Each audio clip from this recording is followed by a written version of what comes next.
evening, everybody, and thank you for joining us this evening for our webinar on how to get started using video in private practice. So I think we've got a few people in this evening, so thank you for joining us. We've got a really good session lined up for you. So if you haven't been to these webinars before, they are designed to help you through every step through setting up, growing, and essentially succeeding in private practice. So we typically will go through a number of different topics. We'll look at how you can avoid sort of common pitfalls and mistakes, how we can help you save time and money, and ultimately how can we help you launch quicker and start to see those revenues coming in the door. This is the fifth one of the series that we've run. We did run a series in the spring. We started off in April talking around the importance of planning, preparing for success in private practice, and how to get your business plan right, and how to make sure you're clear about your vision. Webinar 2 looked around launching and marketing in medical practice, where we talked a lot around websites and the various marketing activities you can do to launch and grow your practice. And today we'll be covering video, which is an essential part of that mix. In June, we talked more around the kind of operations and running a practice, and how you can look at things like patient management systems, and how you can look at hiring people for your clinic and the different options that are available for you, as well as how to understand the finances. And then in June, we had one before we broke off for the summer, which is all around the new CQC registration process with the single assessment framework, and how you can navigate the tricky world of CQC. Now, we have recordings of all of these webinars available, so if you have missed them, do drop us an email after today, and we will send you through a link so you can view those in your own time. Next slide, please, Jovan. Now, for those of you that are unfamiliar with Designated Medical, we are a specialist consultancy that's designed to help you through every step of launching, growing, and succeeding in private practice. So whatever stage you're at, whether you're just starting out or you're in that kind of period of growth, our services include accountancy and finance. We cover CQC registration and compliance, medical billing. We cover marketing, including what we're covering today in terms of video, and then new business development and project management. And everything really comes together to help you launch and grow your private practice with both confidence and competence. This evening, I'm delighted to be joined by Jovan Maric, who's an experienced producer and director, and he's going to be walking you through the power of video when it comes to private practice. So it's an area that is fairly new. We don't see many of our clients using it, but it's something we get a lot of questions about. And Jovan has a huge amount of experience that he's going to talk you through. I myself am a health and wellbeing startup specialist. I spent 25 years in businesses, helping them with their operations and marketing. And the last 5 years I've dedicated to my own business, which is helping doctors set up their own private practices and helping with everything from kind of CQC through to operations and marketing. But today, it's all about video and a practical insight and guide to the power of video when you're setting up and launching and growing your private practice. So I'm going to let Jovan talk you through the majority of today, because he is the expert on this subject matter. So Jovan, would you mind just maybe talking a little bit about your experience and then perhaps introducing today's session? Yeah, absolutely. Thank you, Simon. So my name's Jovan, and I have grown a reasonably successful production company in the past, and have worked on any number of things from short documentaries and films to TV commercials as a producer director, with a team around me that do the creative, the camera work, the animation, all the other elements. Where I'm passionate is the ability to use video as a medium to communicate a message to clients, audiences, whatever the group of people are that you are looking to engage with, because I think video is such a powerful medium, and really what I like to do is try and be that interface between what the business or the organization does and how we can then construct those messages that are most effective to reach the target audience. So we'll launch straight into the session. We'll start off with why video. So every production company, every marketing agency will tell you that video works, and they'll use a range of statistics to back that up. And it's true, there are any number of amazing stats to support the use of video and how effective it can be. And I could have added many, many more onto this slide, but that wouldn't be overly engaging, and it would be a little bit of a cheat from my perspective. But that said, these five statistics are pretty compelling. So 91% of people use videos to learn about a product. And in your industry, the product may well be a treatment or a procedure or the actual clinical environment itself. So when we say product, think more broadly about that. Almost four-fifths of marketing professionals say that video has a direct impact on increasing sales. That's incredible. And again, in this sector, that translates to more patients opting for treatments with you in your clinics. Nearly a third of marketers are sold on social platforms as a medium to deliver the highest return on investment.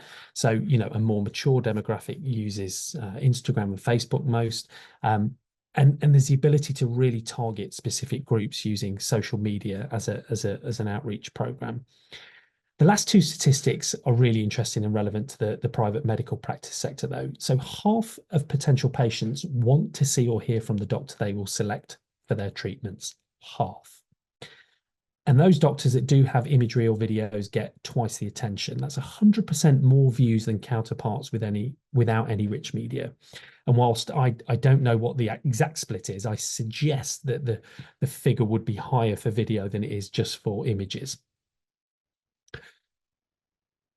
But the real trick here is I can add stats all day, but actually, how do you use video?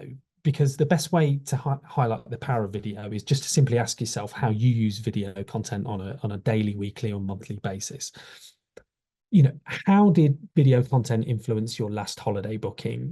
The purchase of a product for work or personal use. Have you purchased an expensive piece of clinical equipment, for instance? And was there a video there that helped you make that decision? Or was there a promotional video on the company that manufactures it that gave you confidence in them?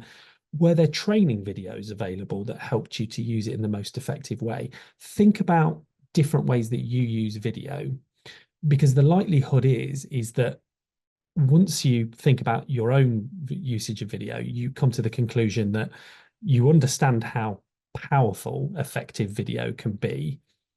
But also, and perhaps I would suggest more importantly, you might need to consider that your clients are expecting video content to be available to help their own purchasing decision with you. And more worryingly, are you losing out to another clinic that perhaps does use video if you're not? So how do you get started in video? Well, one of the worst things you can do is just decide that you need a video because other people are doing it. In order to get the most from the investment and for you to have something which works for your practice, you need to be 100% clear on why you're creating video, what it is that you want the outcome to be. Now, the best way to do this is to start with a video brief. We have a free video briefing template, and I believe Paul will be making that available to people at the end of the webinar. But I will touch on all of the points. But it's so important to have a good brief that starts with the reason why you're doing something. So some scenarios for the purpose of video in this particular sector. Do you want more customers to visit the clinic? Do you have potentially a product that they can access at home, which will lead on to more visits from them? Do you want to ensure customers are more educated when they come for a consultation? Might a video series allow them to understand which treatment is more suitable for them so they come as a more kind of informed patient? Do you want to provide comfort to them through credentials? There's any number of kind of reasons why you might want to create video, and it's about being clear on what they are. Now, is it likely that by watching a single video, the patient is immediately going to book for a full course of treatment? Maybe, maybe not. But it might be the first touch point at the opening of a patient journey, which leads them to your website or to some other action that you want them to take, which brings them in as a patient and allows you to provide that patient care. So we'll go through these 8 points in terms of a video brief and ideally some core things that it should cover. And this list isn't exhaustive, and it may be something that you want to add to based on your own specific needs. But if we look at volume, this is ultimately the total number of videos that you would hope to produce. So try and think beyond just one video. Try and think about a video marketing strategy and how you can gather content that can be used in a variety of different ways in perhaps a multitude of different videos. There are always economies of scale when you create more content as part of the same production process. And you can probably look at this as in terms of, well, these are the must-haves in terms of those certain videos, and these would be the nice-to-haves. So think about the volume of video content that you're looking for.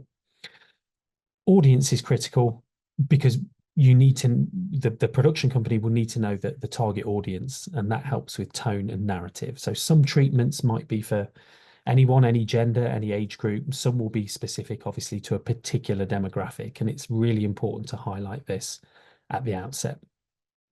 The type of video. So, if you have a preference on what kind of video, that might be filmed, it might be animated, it might be a mixture of both, highlight that. Talk about what your preference might be. Alternatively, you can stipulate what the key messages are and allow a production company to suggest what they believe is the best medium. What I will say is always try and use a company that delivers filmed and animated videos, ideally in-house, because what you have then is the option for both routes, rather than being kind of hemmed in to film something that may be better if it was animated, or alternatively, something animated that would be better filmed. Locations is important because filming at one or multiple locations can impact on budget and the amount of content that can be gathered if there's travel involved. So be clear about where filming will take place. Also need to think about considerations in terms of, potentially filming patients, filming sensitive equipment, filming procedures, also ensuring, exact protocols are followed to the letter. So locations is important to stipulate as well. Deployment is crucial because when we talk about deployment, what we're trying to understand is, where will this video be used? Will it be on the website? Will it be used on social media, as part of a conference or an exhibition, the TV in the reception area, a YouTube or a TV advert, or all of the above? And it's important to know this at the outset because that influences the way in which it's filmed, and also the way that the film is, the videos are created. So when we talk about aspect ratios, what we mean is the size of the video, the shape, essentially. So 16:9 is landscape, and 9:16 is portrait, which you would see on something like Instagram stories. For something like LinkedIn or Facebook, 4:5 is better. It's just slightly off square. But you have to film it in a particular way. So it's really important to know where ideally this would be deployed. And that's part of the kind of broader marketing strategy. Inspiration is really, really important because it helps a production company to visualize what it is that you have in your vision. So share examples of videos that you like. Nothing explains that vision more than seeing something very similar, which doesn't necessarily need to be from a clinical sector. It can be from any sector, because you can pick things that you like from it and things that you don't like from it. And that helps to really kind of formulate an idea from a production perspective. There are very few truly unique videos, so finding something you feel fits your brand that can be replicated and adapted for your clinic. So don't be afraid of saying, I like that and I'd like to have something similar to it. Key points, a list of the most important things that your patients want to hear, not necessarily what you want to say, and those two things are different. Once you understand what patients need to hear to influence a purchasing decision, rank them hierarchically so you're getting the most important points across to the audience in the shortest amount of time. A good way of doing that is perhaps asking some existing patients what they were most eager to learn or most concerned about, or what made them choose you as a clinic, as a doctor. And that helps you to formulate actually what messages your patients need to hear. And then the final one is budget, and we're going to talk in more detail about budget in a few moments. So I'll come back onto that. So what kind of videos can work for you? So this is a very short show reel of some previous work that we've done at Designated, which gives you an idea of some of the different types of videos and styles.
So when we're looking at the different types of video that might work for your clinics, your practices, there's obviously the overview videos, which give people an idea of the services and the treatments that you provide.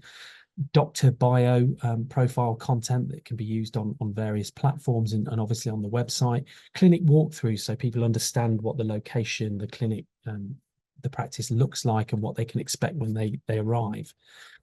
Patient journeys that are animated are really useful, and largely that's because if you're filming a patient journey from start to finish, there's potentially multiple locations, multiple people that need filming, whereas an animated example of that can take advantage of all those different characters and locations in a more simplistic way, rather than moving film crews around to multiple locations. So it can often be a more cost-effective way of doing that, and perhaps even a more engaging way of doing it for some patients.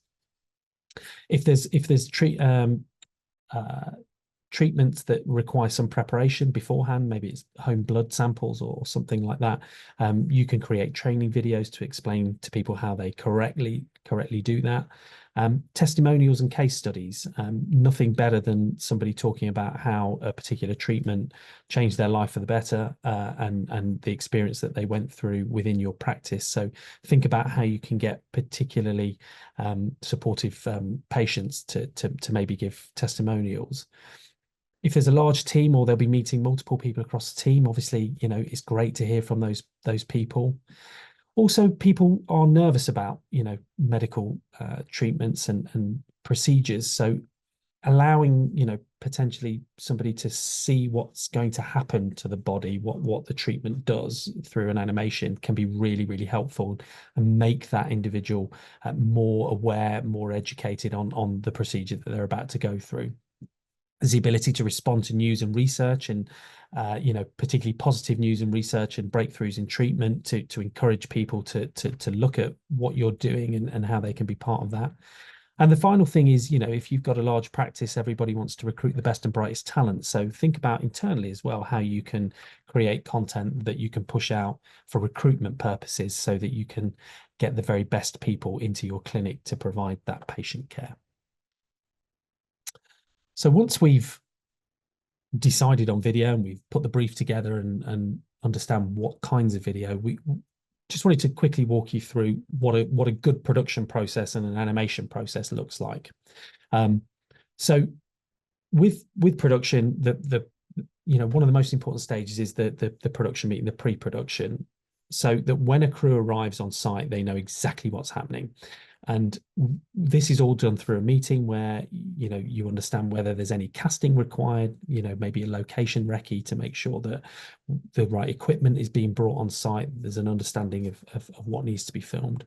That then feeds into a production schedule, and the production schedule is a really important document, because what it has is all of the details, from things as simple as the arrival time and where to park, and if there's any security needed, ID needed for security purposes, what can be filmed and what can't be filmed, etc., right through to a full shot list. What are the shots that are required in order to get the content that you require for your to support your marketing strategy? And often there might be a storyboard involved as well. Then move on to the location filming, and that will be led by the production schedule, which will stipulate between this time and this time we're in this area, between this time and this time we're filming this person, so everybody's aware of what's happening and we can keep on track. Because film crews are not a marginal cost, so it's really important to maximize every minute that a crew is on site. We then go away, we put together a rough cut, we sequence it out, we back up the footage, we put together a rough cut for some initial feedback. Once that's done, we then move on to really polish the video, so it really is a premium product that matches your practices, with color grading, color correction, motion graphics, any advanced post-production stuff. Then there's feedback and amends, and once that's approved, we then move to adding any captions, and where appropriate, BSL signing as well, to make it fully accessible for the deaf community. We master out the final versions and send them across for usage. Animation's slightly different, as you would expect. Animation is really important to get the beginning bit sort of boxed off, because Whilst changes are possible with animation further down the line, they can become really tricky and time consuming. So in order to really protect the budget, we make sure that we move relatively slowly in marginal steps and get approval at each stage. But at every point, the client is involved. So we have the production meeting to understand purposes and things like that. We then move to a visual concept. So you get the general feel visually of what this animation will look like to make sure it matches your brand. We put together a script because most animations are accompanied by a voiceover. So we start with the script. Once all that's approved, we storyboard. Storyboarding is really important. This is a creative process, quite time consuming, because we literally, line by line on the script, have to understand what's happening on screen. And then when we move from one sequence to the next, what is the transition? So everything's smooth when we get to the animation stage. Step 4 is asset development and layering, and that's really important because everything you see on screen in an animation is a graphic, and that graphic has to be created. Not only does that graphic have to be created, it has to be layered, so each individual part can move independently of another. So think of a particular graphic like a loaf of bread. You look at it from the front and it just looks like one thing, but if you turn it on its side, there's lots of slices to it that can all move independently. So that is a really important part of true animation, because otherwise it's just shapes moving into a screen. At some point during that process, we'll record the voiceover, we'll then animate, and we'll make the sound design, so any sound effects and soundtrack, and then again, finally adding captions and any BSL.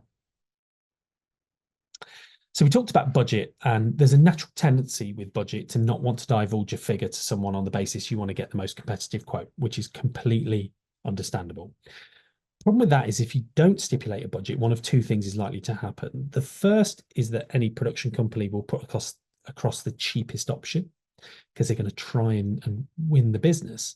Or you'll get quotes that are perhaps way beyond what you had imagined you wanted to invest, which is sort of a bit of a time sink for you and doesn't get you any further down the process.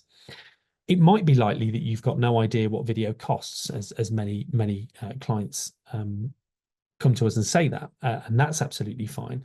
But there's likely a number that becomes unpalatable that you can't move to, and it's okay to kind of stipulate this because at least you've got a ceiling level there.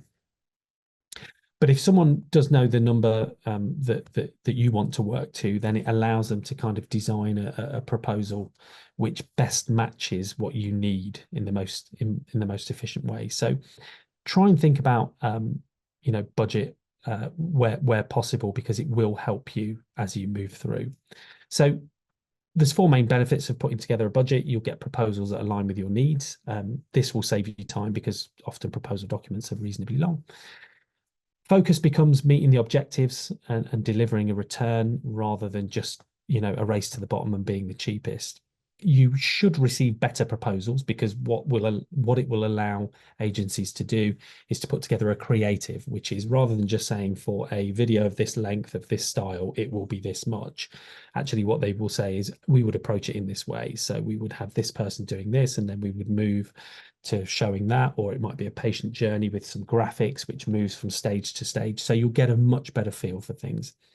And actually, you control the conversation. And by this, I mean you're working to a parameter that you've set. So you can choose to move beyond this for the right proposition. But agencies that are proposing against this will understand exactly where you're at financially. So there are those benefits. If you've got no idea on expected budget and you need some guidance, I would always suggest giving a range. So it's flexible.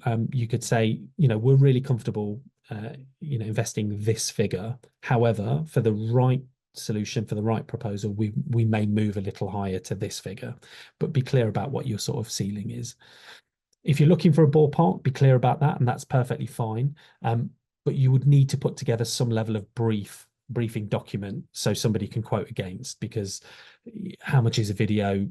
It really, there's so many variables that affect that. You would need to go back to the very beginning of the presentation, which is putting together a page or a 2-page brief for somebody to quote against. Again, send across animation examples of videos you think are great, because you'll quickly get back an idea of whether they really are potentially out of reach. We've had people send us things and they are at Pixar level, and as much as I would love to say that we are at Pixar Animation Studios level, we are not. So certain things are out of reach.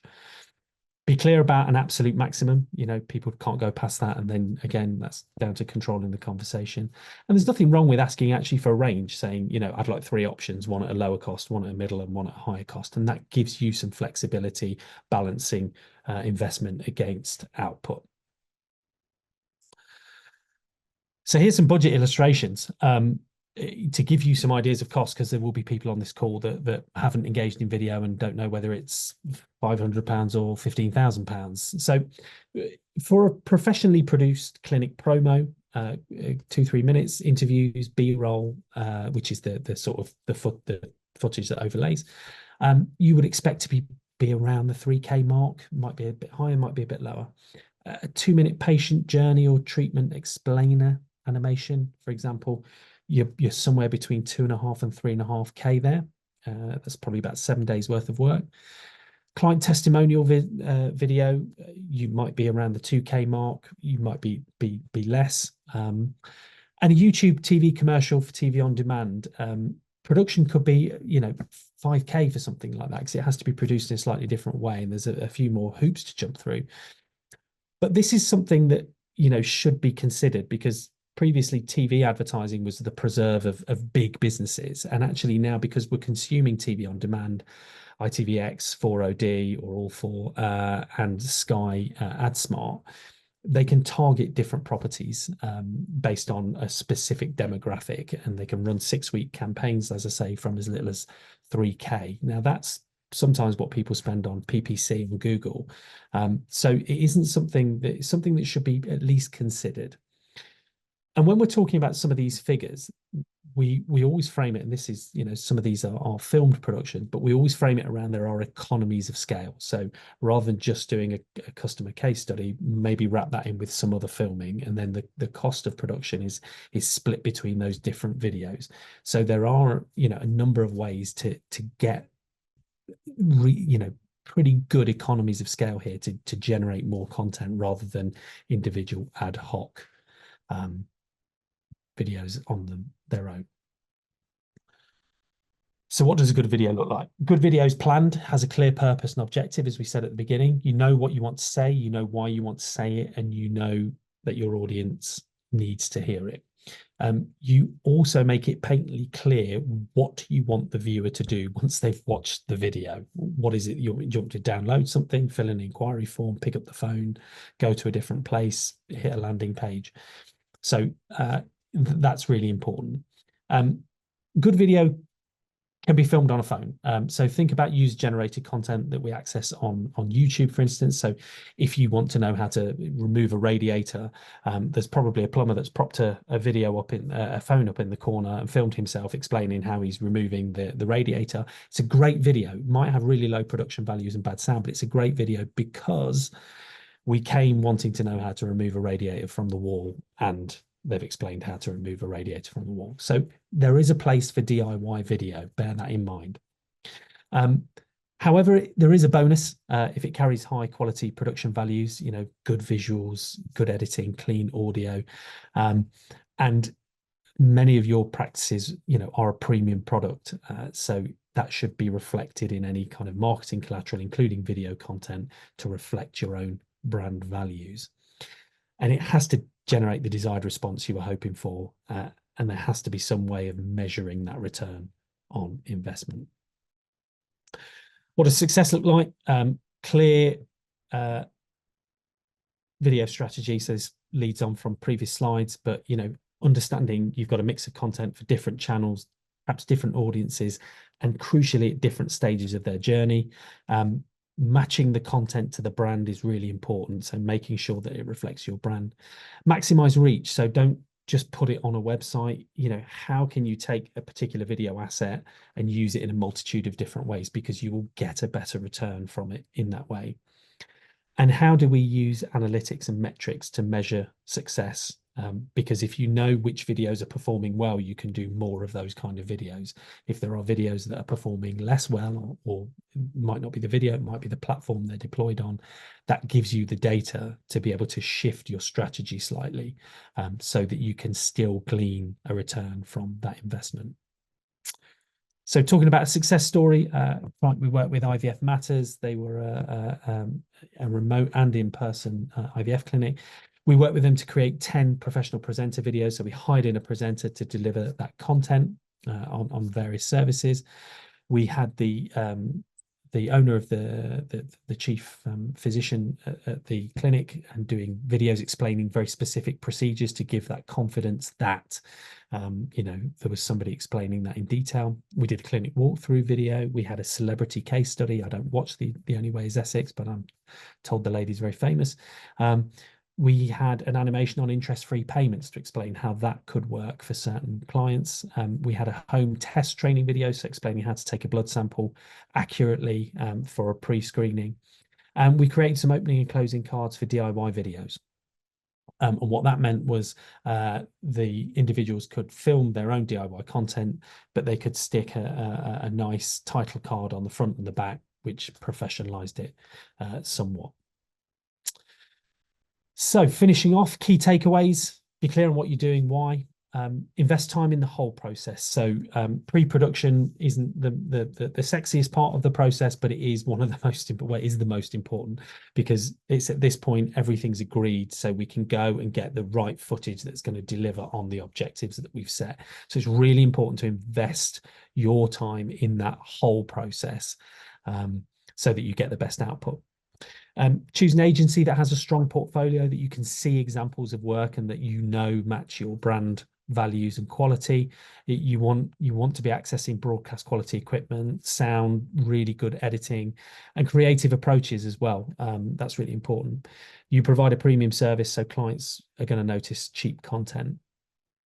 Measure the impact. I'm very focused on the production side of things, and Simon's very much more involved in the measurement element, but it's so important that you do measure, because you can do more of what works and less of what doesn't. You can understand exactly where you're getting the biggest return and your best bang for your buck. And don't just commission a video, think about a wider, broader usage of it. And you can use the content you've generated in a multitude of different ways across different platforms to really generate the value from it. But ultimately, it's got to be client-centric, patient-centric. So speaking to them about what it is that made them work with you, and what they wanted to hear. That was excellent. A really, really good overview. Thank you. Paul, have we had any questions on the chat? Do please post in the chat if you do have any questions for Jovan and myself about video. Jovan, one of the points I wanted to make was around longevity. It does seem like a significant investment, and often when we're talking to doctors, it's making that initial leap. It's websites people are quite familiar with, writing content, but actually video is that kind of big step. But I know from previous roles that I've worked in, videos that we've commissioned are still being used 6 or 7 years down the line. And they feature in every sort of part of the patient journey. So I think it's that investment that you put in can actually pay back over a long period of time, and that content can be used, through, for many years. And I imagine, question for you is, does video content date well? Does it age well? The answer to that is yes, it can age very well. Ultimately, as long as it's shot in a particular way, visually it ages well. As equipment improves, obviously editing software improves, but generally speaking, it ages well. The key is to make sure that the content is evergreen. So notwithstanding that there may be significant changes in a particular procedure or something, and that would render some content unusable moving forward. But generally speaking, as long as we're careful about the way that we structure any talking points, any sound bites, we try and make them evergreen. So that's something as simple as when we're writing scripts or or interviewing people, we're not using phrases like last year or in 3 months' time or something, because it instantly dates things. So we're very tuned into making sure that at the most simplistic level, we don't date video. But absolutely, it's a long-term view, which is we need this video. What are we using it for? How long can we use it? And how can we adapt it in the future to get more mileage from it? So that's all part of that pre-production process that crosses over from video brief to production schedule. That's great, thanks. And then, you know, we're working with a number of doctors who, you know, we've spoken to about video, who have kind of been interested, but haven't quite sort of made that leap. It's maybe just that the idea they've thought about doing something themselves, they've thought about getting a home studio and getting the lighting, but they haven't quite made that leap. What advice would you give to them? Yeah, I think the video production, both filmed and animated, there are barriers to entry, because there is a requirement for usually some quite expensive equipment, but also the expertise to be able to use that. You know, most videos, it doesn't matter what lens and what camera you use, it's the lighting design. And lighting design is a real skill, and it's always overlooked because nobody sees it. And that's the beauty of it, because it's the unsung hero. So when people are trying to do things themselves, they're without the requisite skills to be able to do them, perhaps the requisite editing software and skills as well, it doesn't look great. And that's a conversation around the protecting the brand and the brand values. People work very hard to cultivate a brand and confidence in that brand. And actually something that's substandard, when we're surrounded in an ocean of really high quality video, can stand out. So I would say that I've always been a proponent that there is a place for DIY video.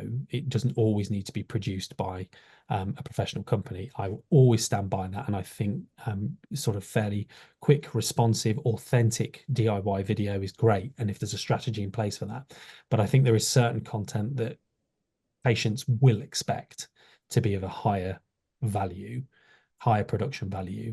And at that point, as you would bring in an electrician or a plumber or an architect for specialized jobs, video production is no different. You need the requisite equipment, you need the requisite skills to be able to use that equipment in the right way. And you also actually, regardless of the equipment and the editing or the animation, you need the vision and the experience to be able to communicate the key points and the story that you want to tell. No, absolutely. I think, with private practice, obviously, people are paying potentially several £100s for a consultation. They want to work with and see the best consultants and doctors, so they expect that kind of high quality. But I take what you're saying in terms of, maybe there is a place for, perhaps what you mentioned in your presentation was around some news or a research being released where you can kind of comment. Maybe perhaps that would suit itself better to more a DIY type video. Yeah, absolutely. There are, as I say, any number of situations where DIY video is great, and consumers, across the piece, however we all consume our own video, like that, because it's authentic. There's an authenticity to it, and when we know that it's being filmed in a particular way, whether that be a phone or a webinar like this, there's an acceptance that the production values are what they are. It's more about it's functionality over form, but there are times where you do need that more polished product in terms of video, that we're dealing with people that you need to make an emotional connection with patients here, because either they're working towards something or they're potentially frightened of something, so that there has to be an emotional, empathetic connection here, and we can generate that through high quality production value and storytelling. Okay. And the question I had was, sorry to interrupt. We've got a question that's come through. If I can share this one from one of the attendees. Someone has said that many doctors present at conferences. Could this be an opportunity to create video content? So what are your thoughts on that, Jovan? Yeah, absolutely. I think personally, I think conference organizers, particularly when they have, people that are invited to speak at conferences, medical professionals in whatever field are usually, very much the cream of the crop. So it's crazy not to capture that knowledge on the day. Um, whether a conference organizer will commission that or not, whether the individual doctor, when they're speaking, is able to bring along, a camera operator to capture some of that, absolutely. But I would suggest that there is an opportunity there, to capture that conference content for sure. It's just whether that's something that usually conference organizers have that, and there would usually be an opportunity to ask for that specific content that the individual doctor had presented for their own use. Excellent. Thanks, Jovan. And I guess to maximize that, could you break videos up as well, perhaps as well? So that conference video could be segmented, so you can share that in different areas, social media, website. So you're getting more value out of that one piece of content, I guess. Absolutely. And we talk about social media a lot, and we access social media content. Many of us don't really. What it's about is that there isn't necessarily one channel that's the panacea. It is about taking content and reimagining it for different audiences across different channels, and as I mentioned, at different stages of the customer journey, the patient journey. You can gather enough content to create a great video, but there's often so much more content sitting behind that can be repurposed in different ways. And it's about thinking more laterally than just, we want to create a video. Actually, what you want to do is create a multitude of marketing assets that are, in this case, video, that you can say, okay, well, we're going to use it in this way, and this way, because we've got a better chance of reaching more people, which is ultimately the point. And I know there's often a reluctance in this sector to talk about, use the word customer. It's patients, and it should absolutely be patient-centric care. But these are commercial entities, and commercial entities need customers. Which in this case are patients. So there has to be a slightly commercial view of this in terms of the marketing strategy and how you reach more people.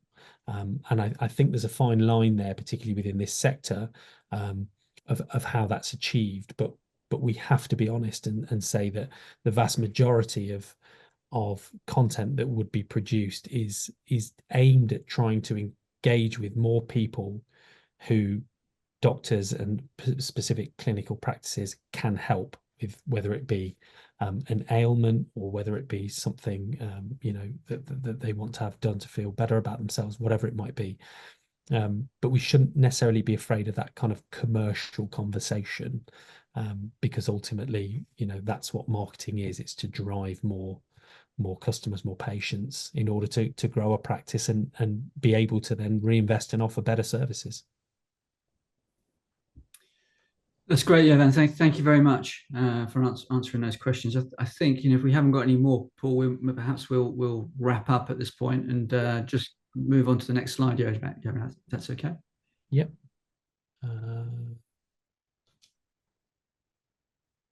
Okay. So big thank you to Jovan today for going through how to get started using video, and hopefully you've got some really good tips there and some guides in terms of how to get started, and you'll go away and think about how video could work for you. If you do want to talk to us about this in a bit more depth in your unique circumstances, perhaps you've been thinking about video for the last 12 months, I haven't quite got started, or you've tried a couple of things that haven't worked, we do offer a free 45-minute consultation with any member of the team, whether that's Jovan talking about video, me about marketing, also about our other services such as accounting or billing. We will happily jump on a call at a convenient time and talk you through that. we do have a private practice WhatsApp group, which is growing in numbers since we launched it back in April. So we will send a link out to that after this session. So feel free to join that. An ideal opportunity to share ideas and start to build that community with fellow practitioners who are perhaps in a very similar situation to yourself. And then we have our autumn series of webinars coming up. We're actually planning right the way into 2025 now. So we've got a really good lineup of webinars coming up. Next slide, please. Simon, just to say, I'm putting all these links you're mentioning in the chat if anybody wants them this evening as well. Fantastic, thank you. So we take a different a different route, I should suggest, for webinar 6 next month, where we look at medical indemnity insurance with the team at Aon. This has come up through the webinars that we've done over the course of the spring as an area that people would like more clarification on, in particular the differences between indemnity requirements between the NHS and private practice and the difference in private practice. A lot of questions around the differences between medical indemnity insurance and medical defence union membership, which I understand is discretionary, and I'm learning a lot about this topic. But we'll cover that in great detail next month in October. You can register online. This webinar is now live, and we'll be marketing that throughout the month of October. Do share that with your colleagues. It's going to be a really good session. And then our next series of webinars coming up after that are on the 13th of November, where we'll be talking about search engine optimization with more of a marketing theme. So that is, when you're building your website, how do you gear it up for search engines? How do you make sure you're featuring high up in the rankings? What is the strategy and the tactics you can use over time? And it is very much search engine optimization, a marathon, not a sprint. It's not something you can achieve overnight. So it does take planning, it takes patience, but the dividends can really give you a huge payback over the long-term future of your practice. And then a really good session, which I think is an area that's rarely covered, I think, in private practice, is all around pricing and how to price your services. We're talking to an expert, Mark Peacock, who will be coming in and talking to you all about pricing, a really, really important area, and something, like I said, that isn't covered well and generally isn't done well within private practice. So I think that'll be a really good session for you to attend in December. And then in the new year, we've got some other sessions lined up, including the power of patient reviews. We're looking at how to build a website. We're looking at some more webinars around finance and accounting with the new financial year coming up in April, which will be a really good sessions as well. So we'll be extending these into 2025. But so watch this space. Obviously, do sign up to our newsletter, and Paul and the team will be emailing you with details about these in the coming weeks. I think that's all for this evening. So thank you very much for attending on a rainy Thursday night. And a big thank you to Jovan for taking the time out to go through that with you. We will make a recording of this available, so we'll be sending that out and a link to that. So do share that with your colleagues. Also a really good reference point. So it may be that you're not quite ready now. Perhaps you're in the process of going through CQC. You are ready to be launching in early 2025. Well, the video will be online, so you can come back and look at those tips. This will be available for you whenever it's ready, whenever you're ready to think about video. And here's our contact information should you need to get in touch with any of the team here at Designated. But that is all for this evening. Thank you very much for your time, and we look forward to seeing you in October.